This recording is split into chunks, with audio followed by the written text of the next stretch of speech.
Welcome to Shravan logics Pannala. I'm Shravan Kumar Pannala అండి. నా YouTube ఛానల్ను ఆదరిస్తున్నటువంటి నా మిత్రులకు, స్టూడెంట్స్కి అందరికి కూడా అభినందనలు తెలియజేస్తూ, ఇంకా ఎవరైనా సరే నా యూట్యూబ్ ఛానల్ కనుక సబ్స్క్రైబ్ చేయకుంటే చేసుకోవాలని కోరుతున్నానండి.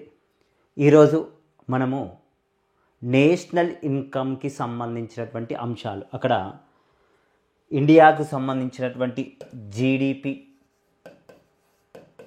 తెలంగాణ రాష్ట్రానికి సంబంధించినటువంటి జిఎస్డిపి, వీటి యొక్క వృద్ధి రేటులను గురించి చూద్దామండి.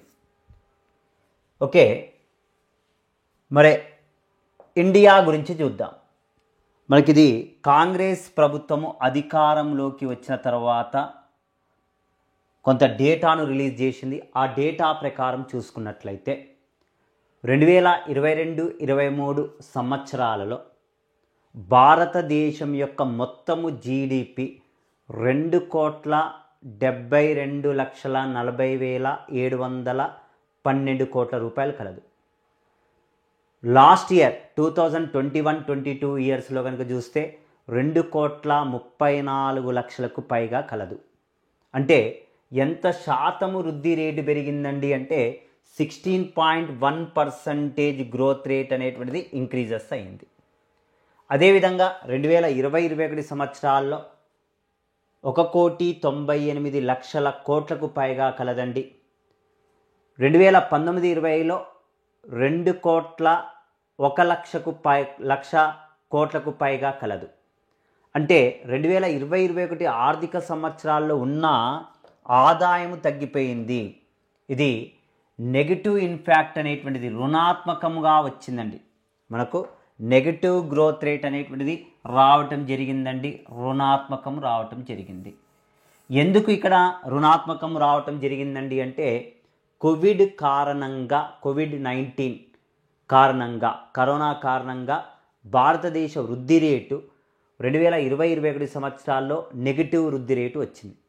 మనకు ఉన్నటువంటి 3 రంగాల్లో, వ్యవసాయ రంగము, పారిశ్రామిక రంగము, సేవా రంగంలో వ్యవసాయ రంగము ఒకటి ఆ సంవత్సరం అంటే 2020-21 సంవత్సరాల్లో ధనాత్మకంగా పాజిటివ్ గ్రోత్ రేట్ అనేటువంటిది రావటం జరిగింది. అందుకే నిర్మలా సీతారామన్ చూడండి, 2021 బడ్జెట్లో నిర్మలా సీతారామన్ 2020వ సంవత్సరంలో మొదటి ఆర్థిక సంవత్సరంలో వృద్ధి రేటు తగ్గిపోయింది అని చెప్పింది. ఆ తర్వాత రెండవ 6 నెలల్లో, సెకండ్ 6 మంత్స్లో వృద్ధి రేటు అనేటువంటిది మళ్ళీ పెరిగింది. మొత్తానికి వి ఆకారముతో పోల్చింది. 2020-21 సంవత్సరాల్లో భారతదేశ వృద్ధి రేటు అనేటువంటిది వి ఆకారంతో పోల్చింది నిర్మలా సీతారామన్. ఓకే, వృద్ధి రేట్లు అనేటువంటిది చూసుకోండి. అయితే మనకు మే నెలలోనండి కేంద్ర ప్రభుత్వం కూడా ఒక డేటాను రిలీజ్ చేసింది. ఇంచుమించుగా సేమ్గానే ఉంది, కాకపోతే 2023-24 కూడా ఇచ్చింది. 2023-24 సంవత్సరాల్లో 2,73,000 కోట్లకు పైగా అన్నది 2022-23లో 2,69,000 కోట్లుగా ఇవ్వటం జరిగింది. మే నెలలో రిలీజ్ చేసినటువంటి అంచనాల ప్రకారము మనకు బడ్జెట్ వస్తుంది కాబట్టి కన్క్లూజన్ రావడానికి ఛాయిస్ ఉంది. అందుకే ఇక్కడ క్లియరెన్స్ ఇస్తున్నా. మన రాష్ట్ర ప్రభుత్వం ప్రవేశపెట్టిన దానికి కేంద్ర ప్రభుత్వం ఇచ్చిన డేటాలో కొద్దిగా తేడాలు రావటం జరిగింది. వాటిని చూసుకోవాలి కంపల్సరిగా. నెక్స్ట్ వన్, ఇది ఏ ధరల ప్రకారం అండి? మనకు జాతీయ ఆదాయము అనేటువంటిది 2 ధరల్లో ప్రకటిస్తారు. ప్రస్తుత ధరల ప్రకారం, మరొకటి బేస్ ఇయర్ వైజ్గా స్థిర ధరల ప్రకారము భారతదేశం యొక్క జీడిపి. 2022-23 ఆర్థిక సంవత్సరాల్లో భారతదేశం యొక్క జీడిపి 1,60,000 కోట్లకు పైగా ఉంది. 2021-22 సంవత్సరాల్లో 1,49,00,000 పైగా కలదు. ఓకే, ఎంత శాతం వృద్ధి రేటు పెరిగిందండి అంటే 7.2. మనకు ఆర్థిక సర్వేలో ఈ మధ్యలో ఇది మన రాష్ట్ర ప్రభుత్వం రిలీజ్ చేసింది. కేంద్ర ప్రభుత్వం రిలీజ్ చేసిన డేటాలో 7% అని చెప్పి అంచనా మారవటం జరిగిందండి. 7% అని చెప్పి మనకు కేంద్ర ప్రభుత్వం రిలీజ్ చేసినటువంటి డేటాలో ministry of statistical programme implementation వాళ్ళు రిలీజ్ చేసినటువంటి డేటా ప్రకారం 7% అని ఇవ్వటం జరిగింది. మన రాష్ట్ర ప్రభుత్వం ఇచ్చినటువంటి డేటాలో 7.2 అని ఉంది. 2021-22 సంవత్సరాల్లో మనకు 1,49,00,000కు పైగా గలదండి. 2020-21 సంవత్సరాల్లో 1,36,00,000 పైగా గలదు, కోట్లకు పైగా గలదు. ఎంత వృద్ధి రేటు వచ్చిందండి అంటే 9.1. యాజ్ టీజ్గా కరోనా టైంలో ఉన్న ఆదాయము తగ్గిపోయింది. ఎంత పర్సంటేజ్ తగ్గిందండి 2020-21 సంవత్సరాల్లో?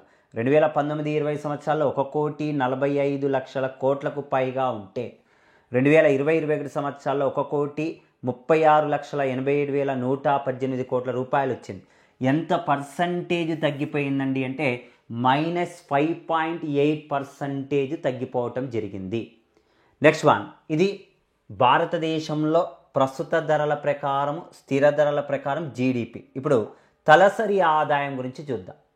ఏ ధరల ప్రకారము? ప్రస్తుత ధరల ప్రకారము తలసరి ఆదాయము భారతదేశందండి, ఇండియాది. 2022-23 ఆర్థిక సంవత్సరాల్లో భారతదేశం యొక్క తలసరి ఆదాయం 1,72,000కు పైగా ఉంటే 2021-22 సంవత్సరాల్లో 1,48,000 రూపాయలు గలదు. అంటే ఎంత పర్సంటేజ్ ఇంక్రీజెస్ అయిందండి అంటే 16%.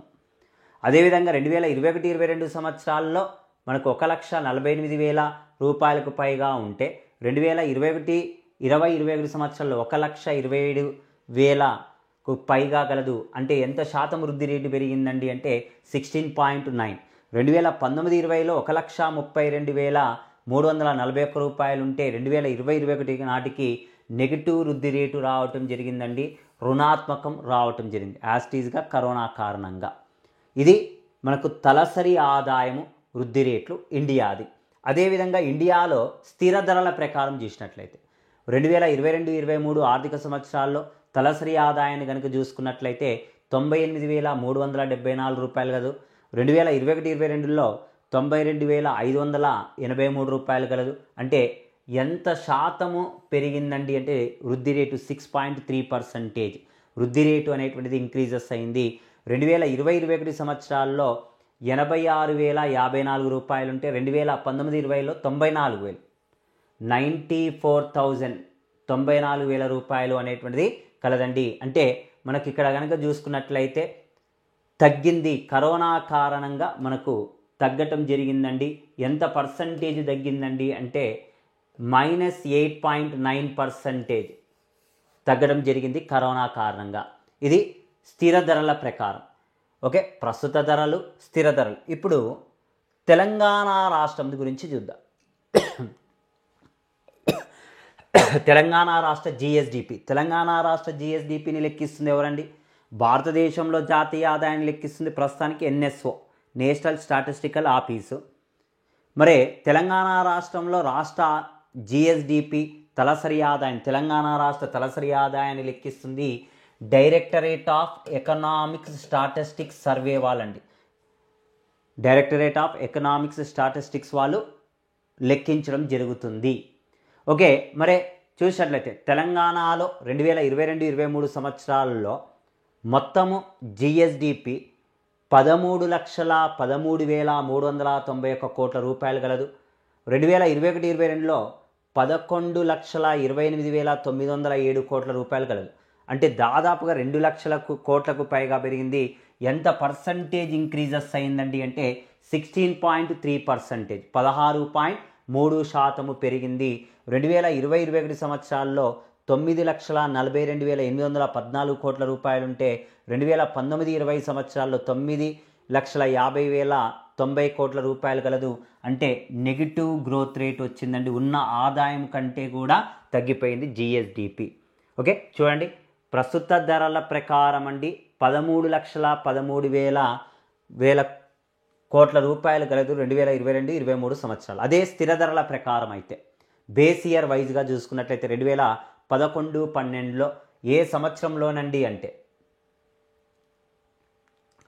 2022-23 సంవత్సరాల్లో 7,26,707 కోట్ల రూపాయలు ఉంటే వృద్ధి రేటు ఎంత వచ్చిందండి అంటే 7.8% వృద్ధి రేటు రావటం జరిగింది. 2021-22లో 6,74,374 కోట్ల రూపాయలు. అంటే ఎంత పర్సంటేజ్ ఇంక్రీజెస్ అయిందండి అంటే 7.8. ఓకే, యాజ్ టీజ్గా కరోనా టైంలో ఉన్న ఆదాయం తగ్గిందండి. 2019-20 సంవత్సరాల్లో మనకు జిఎస్డిపి, తెలంగాణ రాష్ట్ర జిఎస్డిపి 6,40,968 కోట్ల రూపాయలు ఉంటే 2020-21లో 6,02,284 కోట్ల రూపాయలు కలదు. ఎంత పర్సంటేజ్ తగ్గిందండి అంటే 6% తగ్గింది. చూడండి, కరోనా దాటిన తర్వాత నెక్స్ట్ ఇయర్ వృద్ధి రేట్ అన్ని అంశాల్లో కూడా పెరిగింది. ఇక్కడ చూడండి 12% వచ్చింది. 12% గ్రోత్ రేట్ అనేటువంటిది రావటం జరిగిందండి వృద్ధి రేటు. నెక్స్ట్ ఇది తెలంగాణ రాష్ట్రంలో జిఎస్డిపి ప్రస్తుత ధరల ప్రకారం చూసాము, స్థిర ధరల ప్రకారం చూసాము. ఇప్పుడు తలసరి ఆదాయం గురించి చూద్దాం. ఫర్ క్యాపిటా ఇన్కమ్, తలసరి ఆదాయం. మనకు ఫర్ క్యాపిటా ఇన్కమ్ తలసరి ఆదాయము అంటే ఏంటండి? National income divided by total population, జాతీయ ఆదాయం నుండి జనాభాను భాగించగా వచ్చేది తలసరి ఆదాయం. తెలంగాణ రాష్ట్ర తలసరి ఆదాయం 2022-23 సంవత్సరాల్లో 3,12,398 రూపాయలు కలదు. 2021-22లో 2,70,839 రూపాయలు కలదు. అంటే ఎంత పర్సంటేజ్ పెరిగిందండి అంటే 15.3%.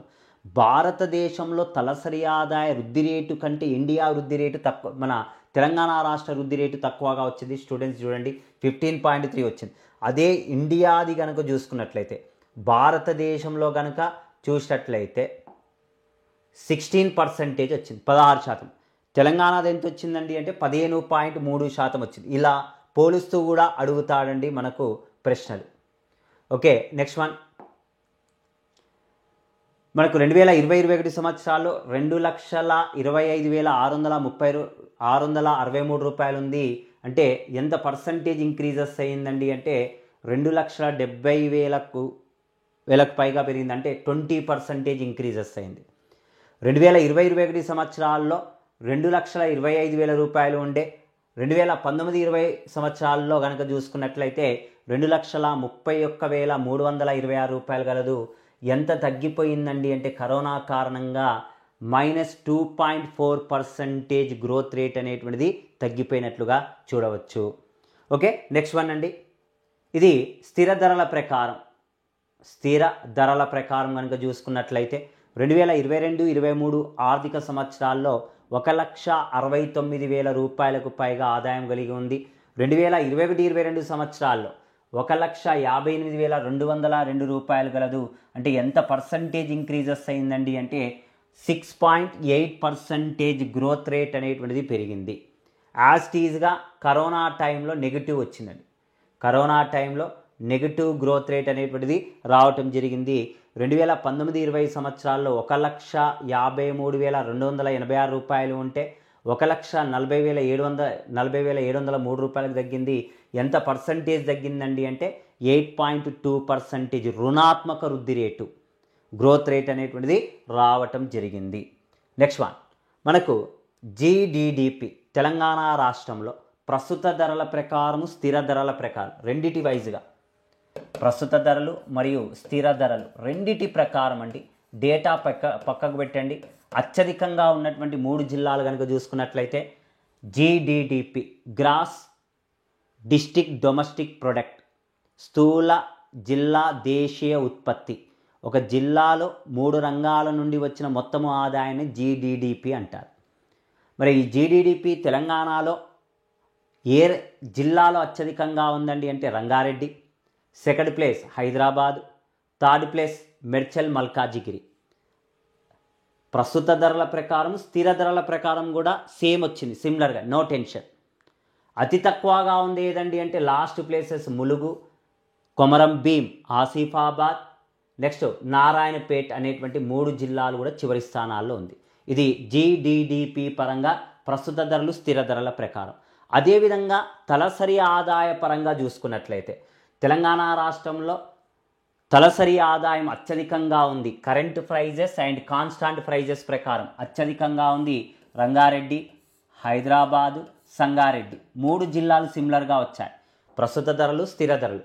అయితే స్టూడెంట్స్ గుర్తుపెట్టుకోవాల్సినటువంటి విషయము, ఇక్కడ 2020-21 ఆర్థిక సంవత్సరాల ప్రకారం అండి మనకు తలసరి ఆదాయము అతి తక్కువగా ఉంది ప్రస్తుత ధరల ప్రకారం హన్మకొండ, ఆ తర్వాత కొమరం భీం, తర్వాత వికారాబాద్ కలదు. ఏ ధరల ప్రకారం ఇది? మన కరెంటు ప్రైజెస్, ప్రస్తుత ధరల ప్రకారం. అదేవిధంగా స్థిర ధరల ప్రకారము చూసినట్లయితే ఇక్కడ డేటా మారింది. స్థిర ధరల ప్రకారం తలసరి ఆదాయం అతి తక్కువగా ఉంది తెలంగాణలో వికారాబాద్ జిల్లా, తర్వాత కొమరం భీం, ఆసిఫాబాద్, నారాయణపేట్ జిల్లాలు. స్టూడెంట్స్ ఐడెంటిఫికేషన్ చేసుకోండి. ఒకవేళ బడ్జెట్లో ఏమైనా మార్పులు చేర్పులు ఉంటే మళ్ళీ ఇంకొక వీడియో చేసి డిస్కషన్స్ చేద్దాం. Okay, next one.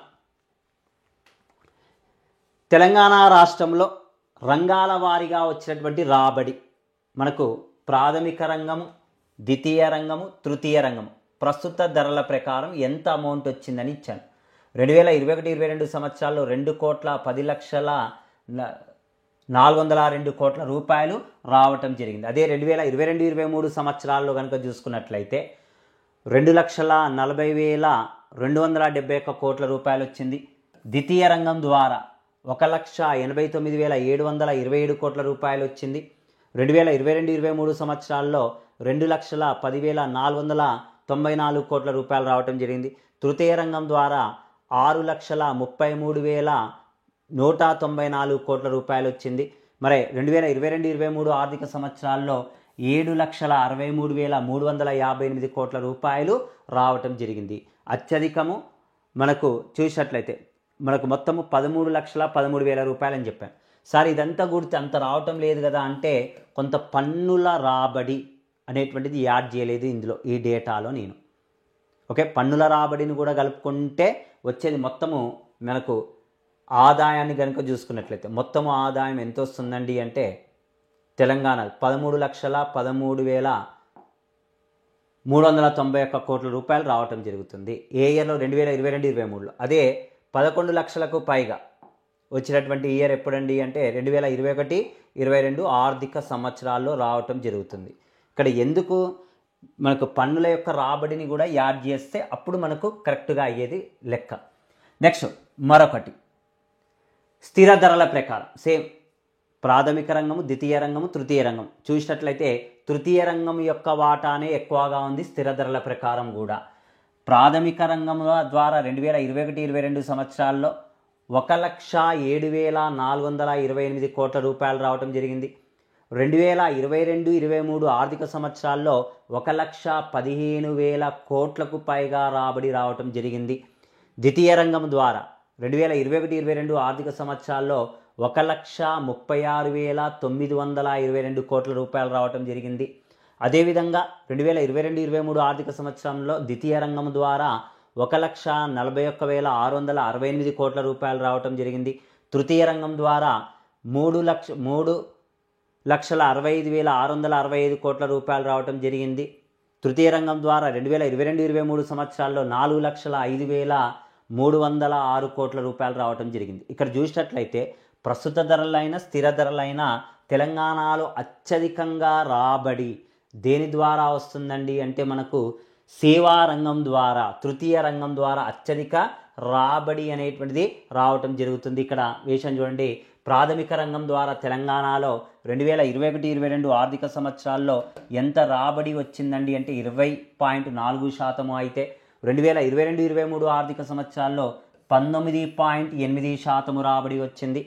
ద్వితీయ రంగం ద్వారా 18.4% 2021-22లో రావటం జరిగింది. 2022-23 సంవత్సరాల్లో 17.3% రావటం జరిగింది. తృతీయ రంగం ద్వారా 61.3% 2021-22లో తృతీయ రంగం ద్వారా రాబడి 61.3% గలదు.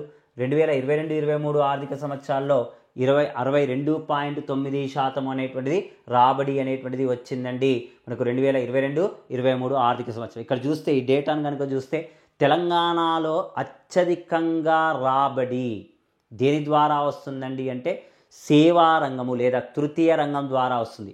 అదే మనకు స్థిర ధరల ప్రకారం చూసినా సేమ్ అంతే వస్తుందండి.